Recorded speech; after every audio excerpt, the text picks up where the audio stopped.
Iran అణు కార్యక్రమాలను అడ్డుకునేందుకు అమెరికా చేపట్టిన చర్చలపై నీలినీడలు కమ్ముకున్నాయి. టెహ్రాన్ దిగిరాకుంటే సైనిక చర్య తప్పదంటూ అమెరికా వేగంగా పావులు కదుపుతోంది. ఇరాన్ చుట్టూ యుద్ధ నౌకలు, విమానాలను మోహరిస్తుంది. ఈ నేపథ్యంలో ఈ నెల 19న జరిగే రెండో విడత చర్చల్లో పురోగతి కనిపించకపోవచ్చని ఇరాన్ అంటుంది.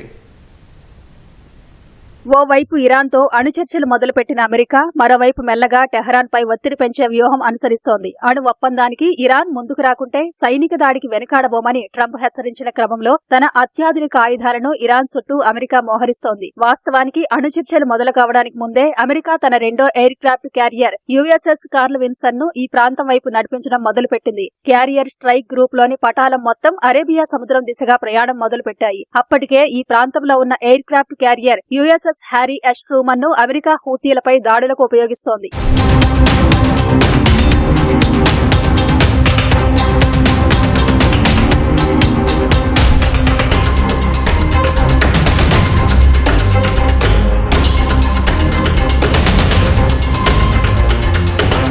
అమెరికా రెండో విమాన వాహక నౌక కార్ల్ విన్సన్ వమన్లోని సొకొత్రా ద్వీపం సమీపం నుంచి పనిచేయనుంది. ఈ నౌకతో పాటు ఈ గ్రూపులో USS Princeton, Sterett, William P Lawrence ఉన్నాయి. కార్ల్ విన్సన్ నౌకపై F-35, F-18 యుద్ధ విమానాలు ఉన్నాయి. అమెరికా 5th ఫ్లీట్ కూడా దాడులకు సన్నాహాలు చేస్తోంది. దీని స్థావరం బహ్రెయిన్లోని మనమాలో ఉంది. ఇది ఎర్ర సముద్రం, గల్ఫ్ ఆఫ్ పర్షియాలో కార్యకలాపాలకు బాధ్యత వహిస్తుంది. మరో కీలక స్థావరమైన డియాగో గార్సియాలో అమెరికా B-2 స్టెల్త్ బాంబర్లను మోహరించింది. ప్రపంచంలోనే వీటిని తలదన్నే బాంబర్లు లేవనే చెప్పాలి. ఇది ఇరాన్లో భూగర్భ స్థావరాలను కూడా లక్ష్యంగా చేసుకోగలదు. అమెరికా వద్ద ఇలాంటివి మొత్తం 20 ఉండగా వీటిల్లో 6ని ఇరాన్ సమీపంలోకి తరలించింది.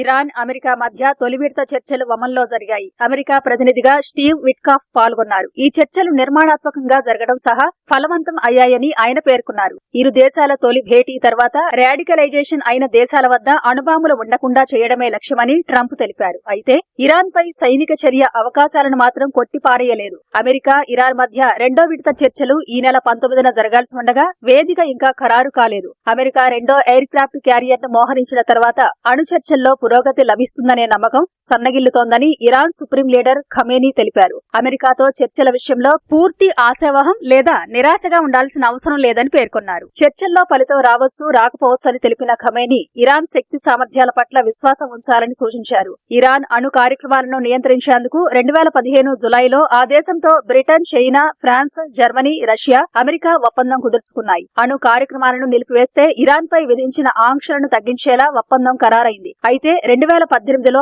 ఒప్పందం నుంచి అమెరికా వైదొలిగింది. ఇరాన్ పై తిరిగి ఆంక్షలు విధించింది. తర్వాత ఇరాన్ అణ్వాయుధాల తయారీని మళ్లీ చేపట్టింది. ఇటీవల ట్రంప్ అమెరికా అధ్యక్షుడైన తర్వాత ఇరాన్తో చర్చల ప్రక్రియ మొదలైంది.